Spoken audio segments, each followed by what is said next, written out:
you may not be aware of. But before we get into that, my name's Steve. I work with business owners to get over overwhelm and to get to profitability quickly. So in the new working from home era, a lot of people are having to adapt to situations where we have remote working. And over my years in business, I've managed teams and been involved with a lot of businesses where working from home globally has been the norm.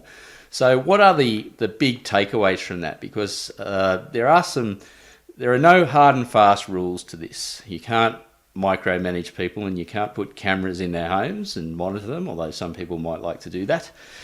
So what are some principled approaches to working home, some guidelines that can make it work and give you the flexibility, give people the flexibility working home, but still get productivity? Because the key to this is to measure productivity. You need results. That's what counts in business. So the first thing is accountability. So everyone should have a clearly defined task, and there should be a process to allocate responsibility and a process to follow up and to make sure that those people are accountable for their results. That's probably one of the most critical aspects of it, because you can't be there in person. An accountability process is the priority with working from home. Now, the second big idea is commitments and some structure. So if you have scheduled meetings, then people are expected to be at those meetings and be there early. That's critically important, because although people have flexibility, you still need to be able to manage the work process around a common meeting time and be prepared for those meetings.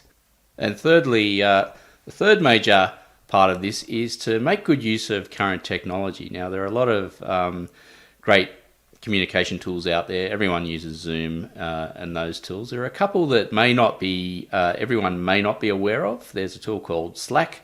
Lots of online chat tools that allow you to share content and to communicate regularly.